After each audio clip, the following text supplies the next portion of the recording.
मुक्त्युपायं नृहजमहममेजं धेयमाम्नाय गेयं सदजमसदजेयं श्रीसहायं भजेयम् अञ्जनासूनुसान्निध्यात् विजयेन विराजितम् अजितप्रीतिजनकं भजेऽहं विजयध्वजम् तपस्वाध्याय शुश्रूषा कृष्णपूजारतं मुनिम् विश्वेशविष्टदं वन्दे परिव्राट् चक्रवर्तिनम् श्रीगुरुभ्यो नमः। हरिः ओम्। जन्माद्यस्य यतोऽन्वयात् तरतश्चार्थेष्वभिघ्नस्वराट् तेने ब्रह्महृदाय आदिकवये मुह्यन्ति यं सूरयः तेजो वारिमृदां यथा विनिमयो यत्र त्रिसर्गो मृषा धाम्ना स्वेन सदा निरस्तकुहकं सत्यं परं धीमहि। ॐ स्वस्त्यस्तु सताम् अशेषसन्मङ्गलानि भवन्तु। सम्यक् श्लोकैकश्रवणपठनमात्रेण वक्तुश्च श्रोतॄणां निखिलकलिकृतकल्मष अपनोदनपटुतरे श्रीमद्भागवते महापुराणे तृतीयस्कन्धे नवमाध्याये अद्य कथानुवादे सति किञ्चित् पूर्वकथानुवादः।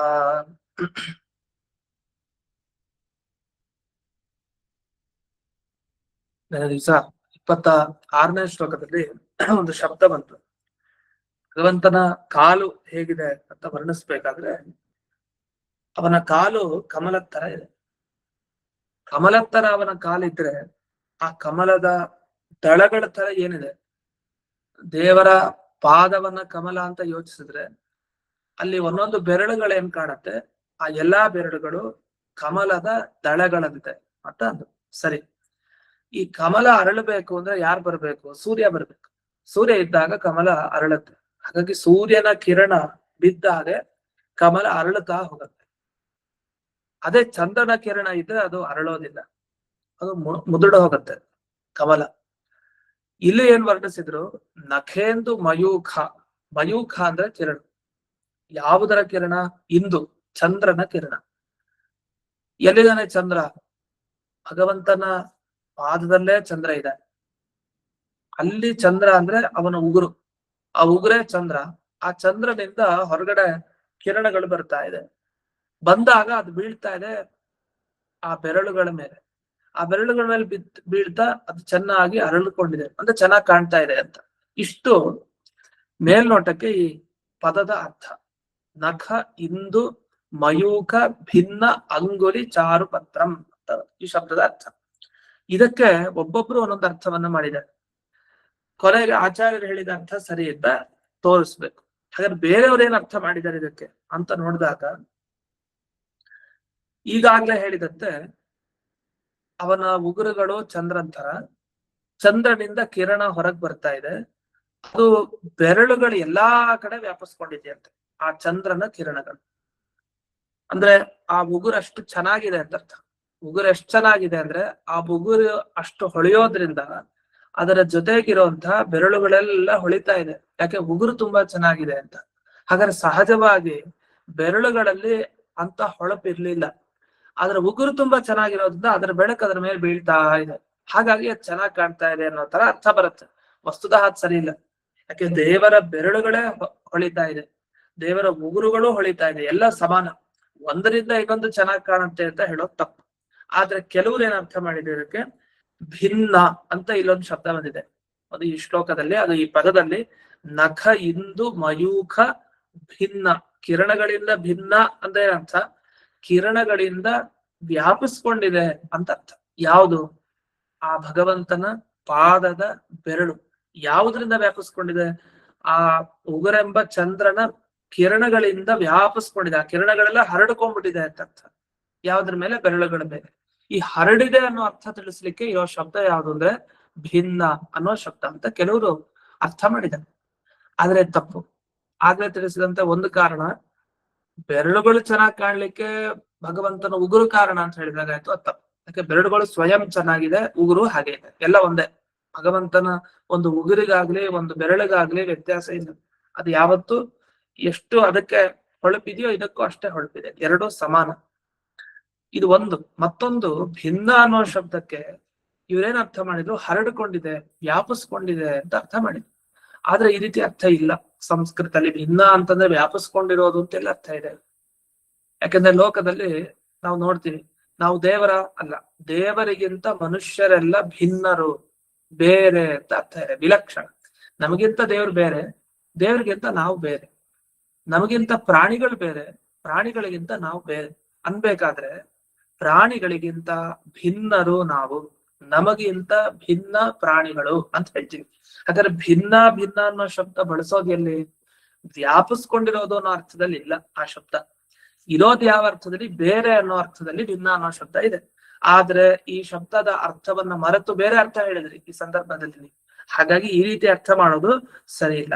ಇದನ್ನ ಶ್ರೀಧರೀಯ ಹಾಗೂ ವೀರರಾಘವೀಯ ಎರಡು ವ್ಯಾಖ್ಯಾನದಲ್ಲಿ ತಿಳಿಸಿದ್ದಾರೆ. ಅರ್ಥ ಯಾಕೆಂದ್ರೆ ಈ ತರಹದ ವರ್ಣನೆ ದೇವರಲ್ಲೇ ಮಾಡ್ಬೇಕು ಅಂತಿಲ್ಲ. ಇಷ್ಟೊಂದು ಕಷ್ಟಪಟ್ಟು ಈ ಉದಾಹರಣೆನ ಇಲ್ಲಿ ಯಾಕೆ ಹೇಳ್ಬೇಕೀಗ? ಯಾಕೆಂದ್ರೆ ಕಾವ್ಯ ಮತ್ತೆ ನಾಟಕ ಇವುಗಳನ್ನೆಲ್ಲ ಗಮನಿಸಿದಾಗ ಅಲ್ಲೂ ಈ ತರದ ವರ್ಣನೆ ಸಿಗತ್ತೆ.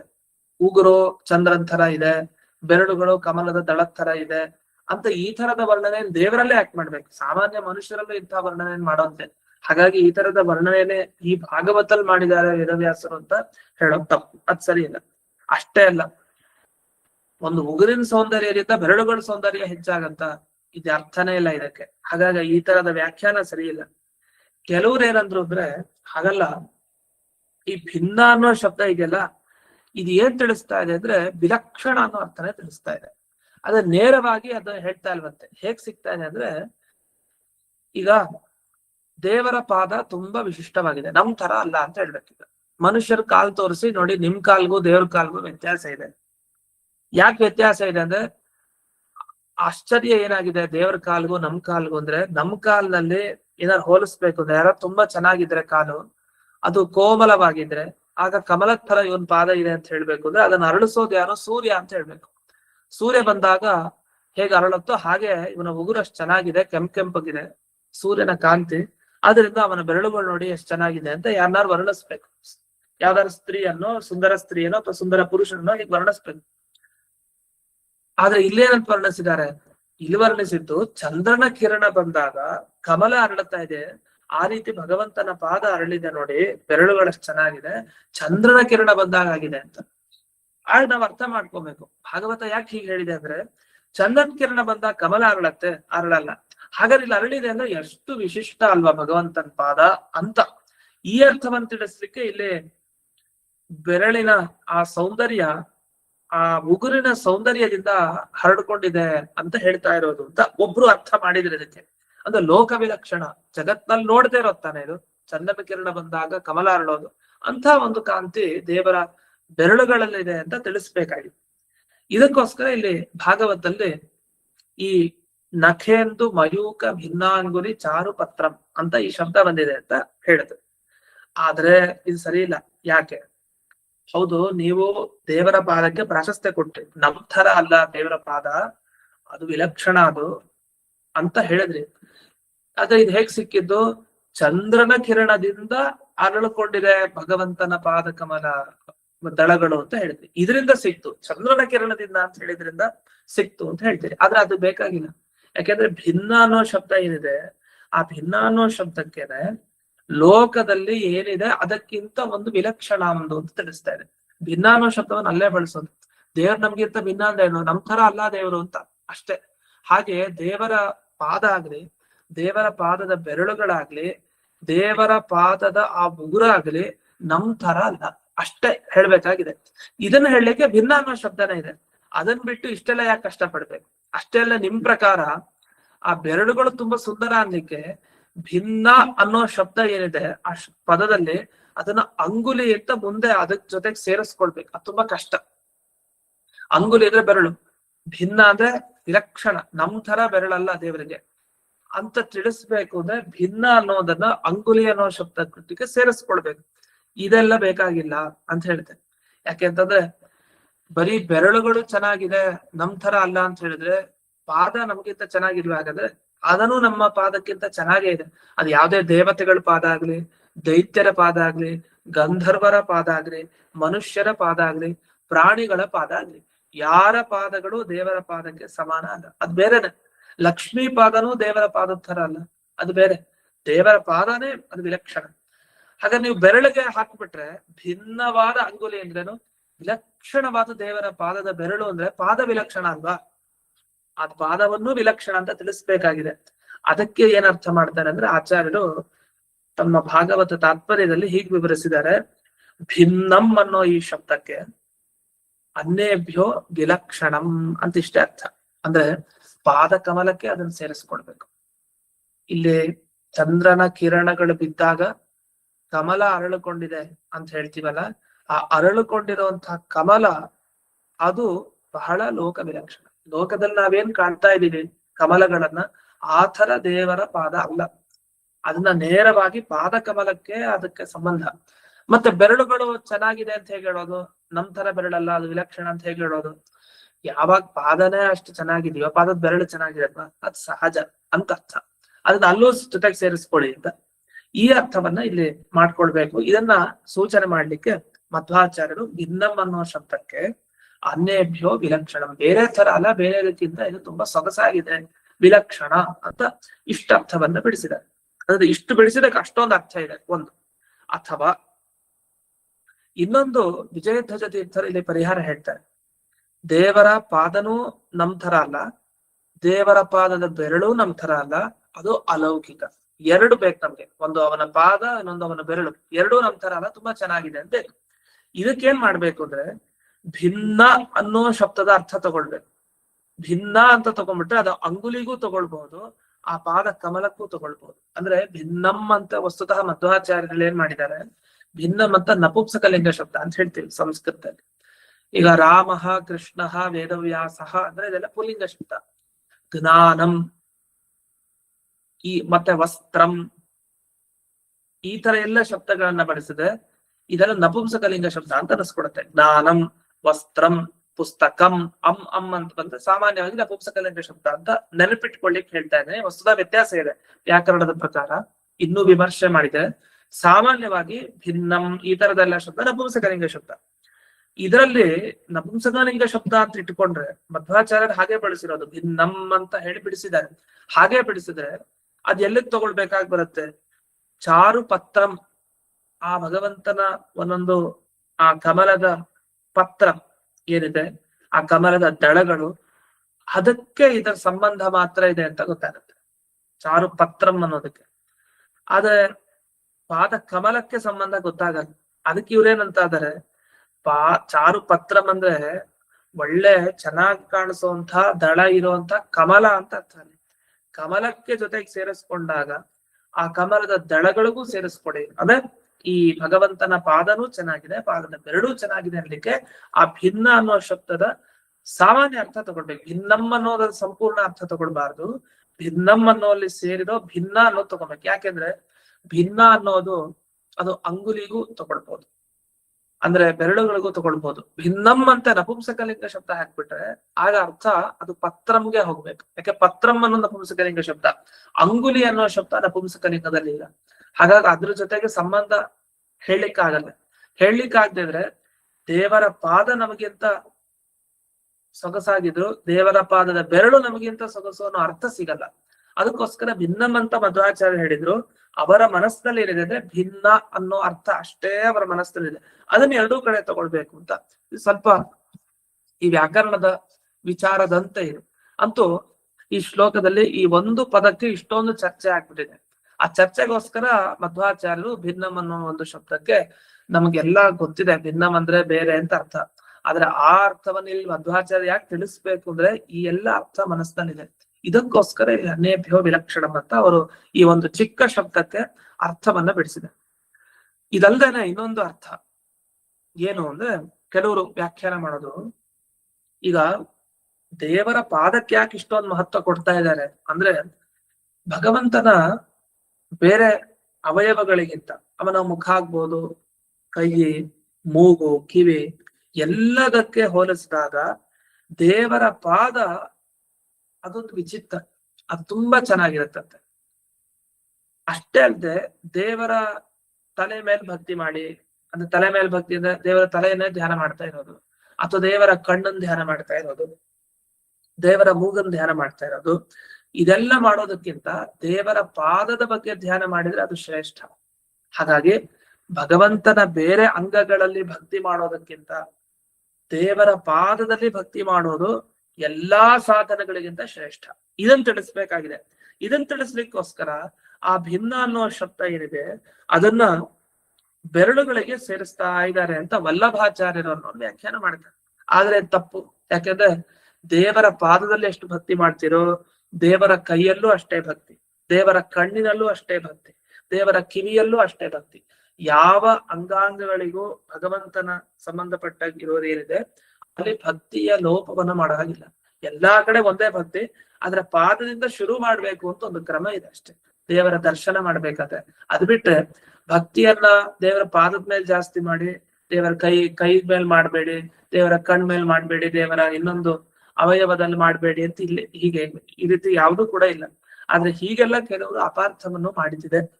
ಅಂದ ದೇವರ ಒಂದೊಂದು ಅಂಗಾಂಗಗಳಿಗೆ ವ್ಯತ್ಯಾಸವನ್ನು ತೋರಿಸಿ ಅಬದ್ಧವಾಗಿ ವ್ಯಾಖ್ಯಾನ ಮಾಡಿದ್ದಾರೆ. ಅದರಿಂದ ಇದು ಯಾವುದು ಸರಿ ಇಲ್ಲ. ಆಚಾರ್ಯರು ಹೇಳಿದ ರೀತಿಯ ವ್ಯಾಖ್ಯಾನವೇ ಸರಿ ಅಂತ ಇಲ್ಲಿವರೆಗೆ ತಾವು ವಿಸ್ತಾರವಾಗಿ ಟಿಪ್ಪಣಿಗಳನ್ನೆಲ್ಲ ವಿವರಣೆಯನ್ನು ನೀಡಿದ್ದಾರೆ. ಅದನ್ನ ಭಿನ್ನ ಅನ್ನೋ ಶಬ್ದಕ್ಕೆ ಸೀಳು ಹೋಗಿದೆ ಅಂತ ಅರ್ಥ ಆಗಲಿ, ಬೇರೆ ಅರ್ಥವನ್ನ ಇಲ್ಲಿ ಮಾಡಬಾರ್ದು. ಅಷ್ಟೇ ಅಲ್ಲ, ಅದು ಅಂಗುಲಿಗೆ ವಿಶೇಷಣವು ಅಲ್ಲ ಅಂತ ಸೂಚನೆ ಮಾಡಿದಾಗಾಯ್ತು ಅಂತ ಕೆಲವರು. ಅಂದ್ರೆ ಭಿನ್ನ ಅಂದ್ರೆ ಲೋಕ ವಿಲಕ್ಷಣ ಯಾವುದು? ಆ ಭಗವಂತನ ಪಾದ, ಅಷ್ಟ್ ಸಾಕು. ಪಾದ ವಿಲಕ್ಷಣ ಅಂದ್ಮೇಲೆ ಅದ್ರ ಬೆರಳುಗಳು ವಿಲಕ್ಷಣ. ದೇವರ ದೇಹ ತುಂಬಾ ಚೆನ್ನಾಗಿದೆ ಅಂದ್ರೆ ಏನರ್ಥ? ಕೈ ಕಾಲು ಚೆನ್ನಾಗಿದೆ ಅಂತ ಅರ್ಥ. ಅದು ಬಿಟ್ಟು ಕೈಕಾಲು ಚೆನ್ನಾಗಿಲ್ಲ, ಬರೀ ದೇಹ ಚೆನ್ನಾಗಿದೆ ಅಂತ ಯಾರು ಒಪ್ಕೊಡ್ತಾರೆ? ಇವ್ ತುಂಬಾ ಆರಾಮಾಗಿದ್ದಾನೆ, ಇವ್ ನೋಡ್ಲಿಕ್ಕೆ ತುಂಬಾ ಚೆನ್ನಾಗಿದ್ದಾನೆ ಅಂತಂದ್ರೆ ಏನರ್ಥ? ಅವ್ನ ಕೈಕಾಲು ಕೂಡ ಚೆನ್ನಾಗಿದೆ ಅಂತ ಅರ್ಥ, ಬರೀ ಮುಖ ಚೆನ್ನಾಗಿದೆ ಅಂತ ಅರ್ಥನ ಅಲ್ಲ. ಹಾಗೆ ಇದು ಸರಳವಾಗಿ ಆ ರೀತಿ ಅರ್ಥ ನಮಗ್ ಸಿಕ್ಕೇ ಸಿಗತ್ತೆ. ಆದ್ರಿಂದ ಅದಕ್ಕೆ ಏನೋ ಒಂದ್ ಕಷ್ಟಪಟ್ಟು ಈ ರೀತಿ ಅರ್ಥ ಮಾಡೋದ್ ಬೇಡ. ದೇವರ ಪಾದ ಚೆನ್ನಾಗಿದೆ ಅಷ್ಟ್ ಹೇಳಿ ಸಾಕು ಅಂತ. ಅಂದ್ರೆ ಒಂದೊಂದು ಶಬ್ದ ಇನ್ನೊಂದು ಶಬ್ದದೊಂದಿಗೆ ಸೇರಿಸ್ಬೇಕು. ಭಾಗವತಲ್ಲಿ ಒಂದೊಂದು ಪದ ಇನ್ನೊಂದು ಪದದೊಟ್ಟಿಗೆ ಸೇರ್ಬೇಕು. ಆ ಸೇರಿಸ್ಬೇಕಾದ್ರೆ ಇಷ್ಟೆಲ್ಲ ಸಮಸ್ಯೆ ಆಗ್ಬಿಡುತ್ತೆ. ನಾವ್ ಇಷ್ಟೆಲ್ಲ ವಿಚಾರಣೆ ಮಾಡಲ್ಲ. ಏನಂತೆ ದೇವರ ಪಾದ ಕಮಲ ತರ ಇದೆ, ಚೆನ್ನಾಗಿದೆ, ಸಾಕಲ್ಲ, ಮುಂದೆ ಹೋಗ್ಬಿಡ್ತೀವಿ. ಆದ್ರೆ ಹಾಗಲ್ಲ. ನಿಜವಾಗಿ ಏನ್ ಹೇಳಿಕ್ ಹೊರಟಿದ್ದಾರೆ ಇಲ್ಲಿ ವೇದವ್ಯಾಸರು, ಸರಿಯಾಗಿ ಅರ್ಥ ಮಾಡ್ಬೇಕು. ಇಲ್ಲಾಂದ್ರೆ ಏನಾಗ್ಬಿಡುತ್ತೆ, ದೇವರ ಅಂಗಾಂಗಗಳಿಗೆ ವ್ಯತ್ಯಾಸ ಮಾಡೋದು, ಅಲ್ಲಿ ಅನ್ಯಥಾ ಚಿಂತನೆ ಮಾಡೋದು, ಭೇದ ಚಿಂತನೆ ಮಾಡೋದು ಅಂತೆಲ್ಲ ಏನ್ ಶಾಸ್ತ್ರದಲ್ಲಿ ತಿಳಿಸ್ತಾರೆ, ಆ ದೋಷ ಬರುತ್ತೆ. ಇದಿಷ್ಟ ಆಯ್ತು. ಇದಾಗಿ ಮುಂದಿನ ಶ್ಲೋಕದಲ್ಲಿ ಏನ್ ಹೇಳ್ತಾರೆ, ದೇವರು ಇನ್ನೇ ಹೇಗೆ ಕಾಣ್ತಾ ಇದ್ದಾನೆ ಬ್ರಹ್ಮದೇವರಿಗೆ ಅಂದ್ರೆ 27ನೇ ಶ್ಲೋಕ. ಮುಖೇನ ಲೋಕಾರ್ತಿ ಹರಸ್ಮಿತೇನ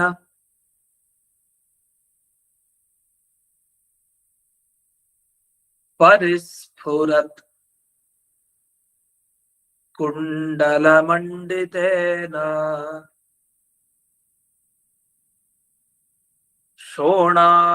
ಶೋಣಾಜಿತೇನಾಧರ ಬಿಂಬಭಾಸ ಪ್ರತ್ಯರ್ಹಯಂತಂ ಸುನಸೇನ ಸುಭ್ರವಾ.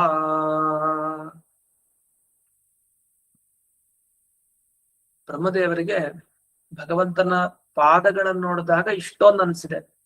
ಇನ್ ಸೀದಾ ಎಲ್ಲಕ್ ಬರ್ತಾರೆ ಅಂದ್ರೆ ಮುಖಕ್ ಬಂದ್ಬಿಡ್ತಾರೆ. ಈಗ ಬ್ರಹ್ಮದೇವರು ಅಷ್ಟೊಂದು ತಪಸ್ ಮಾಡಿ ಮುಂದೆ ಯಾವ ಭಗವಂತನ ರೂಪವನ್ನು ನೋಡ್ತಾ ಇದ್ದಾರೋ ಆ ಭಗವಂತನ ಮುಖ ಹೇಗಿದೆ ಅಂದ್ರೆ ಲೋಕ ಆರ್ತಿ ಹರಸ್ಮಿತ, ಅದು ನಗ್ತಾ ಇದೆಯಂತೆ, ಮಂದಹಾಸ ಬೀರ್ತಾ ಇರುವಂತಹ ದೇವರ ಮುಖ ದರ್ಶನ ಆಗಿದೆ.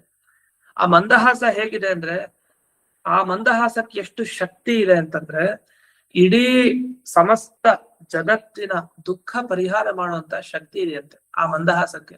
ಅಂಥ ನಗು ಅಂತೆ ದೇವರ ನಗು. ಅಂದ್ರೆ ದೇವರ ನಗ್ತಾನೆ, ಅವನು ಸ್ವಲ್ಪ ಮಂದಹಾಸ ಅಂದ್ರೆ ಚಿಕ್ಕದಾಗಿ ನಗೋದು ಅಂತ ಅರ್ಥ. ಅಷ್ಟು ಅಟ್ಟಹಾಸ ಬೇಡ, ಚೂರ್ ನಕ್ಕದ್ರು ಸಾಕು, ನಮ್ಮ ಎಲ್ಲಾ ಕಷ್ಟ ಹೊರಟೋಗುತ್ತೆ. ಅಂಥ ಎಲ್ಲಾ ಕಷ್ಟವನ್ನ ಕಳೆಯುವಂತ ಮಂದಹಾಸ ಬೀರಿದ ಭಗವಂತನ ಮುಖವನ್ನು ನೋಡಿದ ಬ್ರಹ್ಮದೇವರು. ಇದು ಒಂದಾಯ್ತು. ಎರಡನೇದು ಪರಿಸ್ಫುರತ್ ಕುಂಡಲ ಮಂಡಿತೇನ. ಮುಖ ನೋಡ್ಬೇಕಾದ್ರೆ ಕಿವಿನೂ ಕಾಣುತ್ತೆ. ಹಾಗೆ ದೇವರ ಮುಖ ನೋಡಿದಾಗ ಅವನ ನಗು ಮುಖ ಕಾಣ್ತು ಒಂದು, ಜೊತೆಗೆ ಕಿವಿಯಲ್ಲಿ ನೋಡ್ತಾರೆ ಬ್ರಹ್ಮದೇವರು. ಆ ಕಿವಿಯಲ್ಲಿ ಏನಿದೆ ಅಂದ್ರೆ ಹೊಳೆಯೋ ಕರ್ಣ ಕುಂಡಲ ಇದೆ, ತುಂಬಾ ಚೆನ್ನಾಗಿದೆ ಆ ಕುಂಡಲ. ನಾವೆಲ್ಲ ಗಾಯತ್ರಿ ಜಪ ಮಾಡ್ಬೇಕಾದ್ರೆ ಹೇಳ್ತಾ ಇರ್ತೀವಿ, ಕೇಯೂರವಾನ್ ಮಕರ ಕುಂಡಲವಾನ್, ಮಕರ ಕುಂಡಲ ಇದೆ ಭಗವಂತನಿಗೆ ಅಂತ ಏನು ಉದ್ದವಾದ ಆ ಕುಂಡಲ ಆಭರಣವನ್ನ ನೋಡ್ತಾ ಇದ್ದಾರೆ. ಇದರ ಮಧ್ಯೆ ತುಟಿನೂ ಕಂಡಿದೆ ಬ್ರಹ್ಮದೇವರಿಗೆ, ಆ ಭಗವಂತನ ತುಟಿ. ಯಾಕಂದ್ರೆ ನಗು ಮುಖ ಕಾಣ್ತಾ ಇದೆ, ಹಾಗೆ ತುಟಿ ಹೇಗ್ ಕಾಣ್ತಾ ಇದೆ ಅಂತಂದ್ರೆ ಶೋಣಾಯಿತೇನಾಧರ ಬಿಂಬಭಾಸ, ಕೆಂಪಕ್ಕೆ ಕಾಣ್ತಾ ಇದೆ ಅಂತೆ ಭಗವಂತನ ತುಟಿ. ಅದು ಶೋಣಾಯಿತ ಅಂತೆ. ಶೋಣ ಅಂದ್ರೆ ಕೆಂಪಗಿರೋ ವಸ್ತು, ಆ ತರ ಕಾಣ್ತಾ ಇದೆ. ಅಧರ ಬಿಂಬಭಾಸ, ಅಧರ ಅಂದ್ರೆ ತುಟಿ, ಆ ತುಟಿಯ ಆ ಬಿಂಬ, ಆ ಭಗವಂತನ ಭಾಗ ಏನಿದೆ ಅದರ ಕಾಂತಿ ಕೆಂಪಾಗಿದೆ. ಪ್ರತ್ಯರಹಯಂತಂ ಸುನಸೇನ ಸುಭ್ರ, ಅಷ್ಟೇ ಅಲ್ಲ ಅವನ ಮೂಗು ಕಾಣ್ತಾ ಇದೆ ಮುಂದೆ. ಅವನ ಮೂಗು ಹೇಗಿದೆ? ಚೆನ್ನಾಗಿದೆ ಅವನ ಮೂಗು. ಅವನ ಹುಬ್ಬು ಹೇಗಿದೆ? ಸುಭ್ರುವ ಅಂತ ಹೇಳ್ತಾರೆ. ಭ್ರೂ ಅಂದ್ರೆ ಹುಬ್ಬು ಅಂತ ಅರ್ಥ. ಸುಭ್ರು ಅಂದ್ರೆ ಒಳ್ಳೆಯ ಹುಬ್ಬು ಆ ಭಗವಂತನದು. ಹೀಗೆ ಆ ಹುಬ್ಬನ್ನ, ಆ ಮೂಗನ್ನ ಇದೆಲ್ಲ ನೋಡಿದಾಗ ಹೇಗ್ ಅನ್ನಿಸ್ತಾ ಇದೆ ಅಂದ್ರೆ, ಯಾರು ದೇವರ ಬಳಿ ಹೋಗ್ತಾರೆ ಅವ್ರನ್ನ ಖಂಡಿತ ಉದ್ಧಾರ ಮಾಡೇ ಮಾಡ್ತಾರೆ. ಆ ಎಲ್ಲಾ ಲಕ್ಷಣ ಇರುವಂತಹ ದೇವರ ಮುಖ ನೋಡಿದ್ರು. ಹಾಗಾದ್ರೆ ಅವನ ಮುಖ ಮಂದಹಾಸ, ಅವನ ತುಟಿ, ಅವನ ಕಿವಿ, ಅವನ ಕರ್ಣಾಭರಣ, ಅವನ ಮೂಗು, ಅವನ ಹುಬ್ಬು, ಇಷ್ಟನ್ನ ನೋಡಿದ. ಇದೆಲ್ಲ ನೋಡಿದಾಗ ಏನಂದ್ರೆ ದೇವರು ಪ್ರತ್ಯರಹಯಂತ, ತನ್ನ ಮುಖದಿಂದ ತನ್ನ ಒಂದೊಂದು ಅವಯವಗಳಿಂದ ತಾನೇನ್ ತೋರಿಸ್ತಾ ಇದ್ದಾನೆ ಜನರಿಗೆ ಅಂದ್ರೆ, ಬನ್ನಿ ನಾನು ಅನುಗ್ರಹ ಮಾಡ್ತೇನೆ ಅಂತ. ಯಾರು ನನ್ನನ್ನ ಶರಣಾಗತರಾಗ್ತಾರೋ, ನೀರೇ ರಕ್ಷಕ ಅಂತ ನನ್ನ ಬಳಿ ಬರ್ತಾರೋ ಅವರಿಗೆ ನಾನು ಖಂಡಿತ ಎಲ್ಲಾ ಕಷ್ಟಗಳನ್ನ ಪರಿಹರಿಸ್ತೇನೆ ಅನ್ನೋ ತರ ಆ ಭಗವಂತನ ಮುಖ ಕಾಣ್ತಾ ಇದೆ. ಇಂಥ ಮುಖವನ್ನ ಅಲ್ಲಿ ಬ್ರಹ್ಮದೇವರು ತಾವು ನೋಡಿದೆ. ಇಷ್ಟಾಗಿ ಇಲ್ಲಿ ಸುಭ್ರುವ ಅಂತ ಒಂದು ಶಬ್ದ ಬಂತು. ಈ ಸುಭ್ರುವ ಅನ್ನೋ ಶಬ್ದ ಬಹಳ ಅಪರೂಪ, ಇದು ತಪ್ಪು ಅಂತ ತಿಳಿಬಾರ್ದು. ಸಂಸ್ಕೃತಲ್ಲೂ ಕೆಲವರು ಗೊತ್ತಿದ್ರು ಸಂಸ್ಕೃತನ ತಪ್ಪು ಶಬ್ದ ಅಂತ ಅನ್ಕೊಂಡ್ಬಿಡ್ತಾರೆ, ಆದ್ರೆ ಅದಲ್ಲ ಅಂತ ತಿಳಿಸ್ಲಿಕ್ಕೆ ಇಲ್ಲಿ ಇಬ್ಬರು ಟಿಪ್ಪಣಿಕಾರರು, ವಿಜಯಧ್ವಜ ತೀರ್ಥರು ಮತ್ತೊಂದು ಇನ್ನೊಂದು ಟಿಪ್ಪಣಿಕಾರರು ಇದು ಯಾವ ಶಬ್ದದಂತೆ ಅಂತ ಒಂದು ಬಿಡಿಸಿದ್ದಾರೆ. ಖಲಪು ಅಂತ ಒಂದು ಶಬ್ದ ಇದೆ, ಸುಲು ಅಂತ ಒಂದು ಶಬ್ದ ಇದೆ. ಇದೆಲ್ಲ ನಾವು ಕೇಳಿರೋದಿಲ್ಲ, ಸಾಮಾನ್ಯ ಅಪ್ರಸಿದ್ಧ ವಿಷಯ. ಅದರಲ್ಲಿ ಟಿಪ್ಪಣಿಗಳಲ್ಲಿ ಇದರ ಸ್ವಾರಸ್ಯ ಬರೆದಿದ್ದಾರೆ. ಸುಭ್ರು ಅನ್ನೋ ಶಬ್ದ ಸರಿಯಾಗಿದೆ, ಸುಭ್ರುವ ಅನ್ನೋ ಶಬ್ದನು ಸರಿ ಇದೆ. ಅದು ಹೇಗೆ ಅಂದ್ರೆ ಖಲಪು, ಖಲಂ ಪುನಾತೀತಿ ಖಲಪು ಅಂತ. ಖಲಪು ಅನ್ನೋ ಶಬ್ದಕ್ಕೆ ಬೇರೆ ಬೇರೆ ಅರ್ಥ ಮಾಡ್ಬೋದು. ಒಂದ್ ಅರ್ಥ ನೋಡೋಣ. ಖಲ ಅಂದ್ರೆ ದುಷ್ಟ, ಕೆಟ್ಟವ್ರಿಗೆ ಖಲ ಅಂತ ಕರೀತಾರೆ. ಅಥವಾ ಉಲು ಖಲ ಅಂತ ಕರಿತೀವಲ್ಲ, ಅಂದ್ರೆ ಒರಳು ಕಲ್ಲು ಅಂತ ಅರ್ಥ. ಒರಳು ಕಲ್ಲಿಗೆ ಉಲು ಖಲ ಅಂತ ಕರೀತಾರೆ, ಆದ್ರೆ ಖಲ ಅಂತ ಅಷ್ಟೇ ತಗೊಳ್ತಾರೆ. ಕೆಲವು ಸಲ ಪೂರ್ಣ ಹೆಸರು ಹೇಳಲ್ಲ. ಹೇಗೆ ಸತ್ಯಭಾಮಾದೇವಿ ಅಂದ್ರೆ ಸತ್ಯ ಅಂತ ಹೆಸರು ಹೇಳ್ತಾರೆ, ಅಥವಾ ಭಾಮ ಅಂತ ಹೇಳ್ತಾರೆ. ಅದೇ ರೀತಿ ಆ ಖಲವನ್ನ ಪುನಾತಿ ಅಂದ್ರೆ ಯಾರು ಒರಳು ಕಲ್ಲನ್ನ ಚೆನ್ನಾಗಿ ನೀರು ಹಾಕಿ ಸ್ವಚ್ಛ ಮಾಡ್ತಾರೋ ಅವ್ರಿಗೆ ಖಲಪೂಹು ಅಂತ ಕರೀತಾರೆ ಸಂಸ್ಕೃತದಲ್ಲಿ. ಆ ಖಲಪು ಅನ್ನೋದರ ತೃತೀಯ ವಿಭಕ್ತಿ, ಅಂದ್ರೆ ಖಲಪುವಿನಿಂದ ಅಂತ ಹೇಳ್ಬೇಕು ಅಂದ್ರೆ ಖಲಪ್ವಾ ಅಂತ ಹೇಳ್ಬೇಕು. ಹಾಗೆ ಸುಬ್ರುವಾ ಅಂತ ಇದು ಸರಿಯಾದ ಶಬ್ದ ಅಂತ ತಿಳಿಸ್ಲಿಕ್ಕೆ ಒಂದು ಉದಾಹರಣೆ ಕೊಟ್ಟಿದ್ದಾರೆ. ಇದೊಂದು ಸುಲು ಅಂತ ಒಂದು ಶಬ್ದ. ಸುಲು ಅನ್ನೋ ಶಬ್ದ ಸುಲ್ವಾ ಅಂತ ಆಗತ್ತೆ. ಏನಿತ್ತು ಸುಲು ಅನ್ನೋ ಶಬ್ದಕ್ಕೆ ಅರ್ಥ?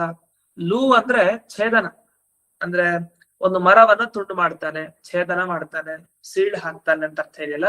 ಯಾರು ಚೆನ್ನಾಗಿ ಈ ಕೊಡಲಿ ತಗೊಂಡು ಸೀಳ್ ಹಾಕ್ತಾರಲ್ಲ ಅವ್ರಿಗೆ ಸುಲು ಅಂತ ಕರೀತಾರೆ. ಸು ಅಂದ್ರೆ ಚೆನ್ನಾಗಿ, ಲುನಾತಿ ಸೀಳೆ ಹಾಕ್ತಾನೆ. ದೇವರಿಗೂ ಇದನ್ನ ಹೇಳ್ಬೋದು. ಯಾಕೆ? ಅವನು ನಮ್ಮ ಲಿಂಗ ದೇಹ ಭಂಗ ಮಾಡ್ತಾನಲ್ಲ ಚೆನ್ನಾಗಿ, ಹಾಗಾಗಿ ಸುಲು ಅಂದ್ರೆ ಅದು ದೇವರು ಅಂತ ಅರ್ಥ. ಅಲ್ಲಿ ಸುಲ್ವಾ ಅಂತ ಶಬ್ದ ನಡೆಯುತ್ತದ್ರಿಂದ ಆ ತರ ಸುಭ್ರುವ ಅನ್ನೋ ಶಬ್ದ ಸರಿಯಾಗಿದೆ ಅಂತ ಇದು ವ್ಯಾಕರಣದ ವಿಚಾರ. ಈಗ ಒಂದ್ ಎರಡು ಶಬ್ದ ಉದಾಹರಣೆ ಕೊಟ್ಟು ಒಂದು ಚಿಕ್ಕ ವಿಷಯನೂ ಭಾಗವತದ ಈ ಶ್ಲೋಕಗಳಲ್ಲಿ ಬಿಡಲ್ಲ ಟಿಪ್ಪಣಿಕಾರರು. ಇದು ಸೊಗಸು. ಅದರಿಂದ ನಾವು ಕೇವಲ ಭಾಗವತನ ವರ್ಣನೆ ಮಾಡ್ತಾ ಇದ್ದಾರೆ ಅಂತ ಅಷ್ಟೇ ತಗೊಂಡು ಹೋಗ್ಬಿಟ್ರೆ ಇಡೀ ಭಾಗವತ ಹಾಗೆ ಮುಕ್ತಾಯ ಆಗ್ಬಿಡುತ್ತೆ. ಅದು ಸುಲಭ ಹಾಗೆ ನೋಡೋದು ಭಾಗವತವನ್ನ. ಏನು ಬ್ರಹ್ಮದೇವರು ದೇವರನ್ನು ನೋಡಿದ್ರಂತೆ, ದೇವರು ಹೇಗಿದ್ರು, ಹೀಗಿದ್ರು ಅಷ್ಟೇ, ಮುಗೀತು. ಅದು ನಿಜವಾಗಿ ಅಷ್ಟೊಂದು ವಿಷಯ ಇದೆ ಒಂದೊಂದು ಭಾಗವತದ ಶ್ಲೋಕಗಳಲ್ಲಿ. ಅದನ್ನ ಟಿಪ್ಪಣಿಯಲ್ಲಿ ನೋಡಿದಾಗ್ಲೇ ಗೊತ್ತಾಗೋದು ಇಷ್ಟೊಂದು ವಿಷಯ ಇದೆಯಾ ಅಂತ. ಇಲ್ಲ ಗೊತ್ತಾಗಲ್ಲ ಮೇಲ್ನೋಟಕ್ಕೆ. ಇನ್ನು ಮುಂದಕ್ಕೂ ಇಲ್ಲಿ ಭಗವಂತನ ಎದೆ ಭಾಗ, ಅವನು ಒಂದು ಒಡ್ಯಾಣ ಹಾಕೊಂಡಿದ್ದಾನೆ, ಅಂದ್ರೆ ಸೊಂಟಕ್ಕೆ ಒಂದು ಕಟ್ಕೊಂಡಿದ್ದಾನೆ. ಅದು ಏನು, ಅವನು ಯಾವ ವಸ್ತ್ರ ಕಟ್ಕೊಂಡಿದ್ದೆ, ಯಾವ ವಸ್ತ್ರ ಹಾಕೊಂಡಿದ್ದಾನೆ, ಯಾವ ಹಾರ ಹಾಕೊಂಡಿದ್ದಾನೆ, ಈ ತರ ಎಲ್ಲ ಇನ್ನೂ ವಿಷಯ ಇದೆ. ಅಂಥದ್ದನ್ನೆಲ್ಲ ಬ್ರಹ್ಮದೇವರು ನೋಡಿದ್ದಾರೆ. ಅದೇನು ವಿಷಯ ಅನ್ನೋದನ್ನ ಮುಂದಿನ ಪಾಠದಲ್ಲಿ ನೋಡೋಣ ಅಂತ ಹೇಳ್ತಾ, ನಾಳೆ ಪ್ರದೋಷ ಇರೋದ್ರಿಂದ ಪಾಠ ಇರಲ್ಲ, ಮತ್ತೆ ನಾಡಿದ್ದು ಪಾಠ ಅಂತ ಹೇಳ್ತಾ ಇಂದಿನ ಪಾಠವನ್ನ ಅಸ್ಮದ್ ಗುರುವಂತರ್ಗತ ವ್ಯಾಸತೀರ್ಥ ಗುರುವಂತರ್ಗತ ಭಾರತೀಯ ರಮಣ ಮುಖ್ಯ ಪ್ರಾಣಾಂತರ್ಗತ ಶ್ರೀಮನ್ಮೂಲ ಗೋಪಾಲಕೃಷ್ಣನಿಗೆ ಧನ್ಯವಾದಗಳು.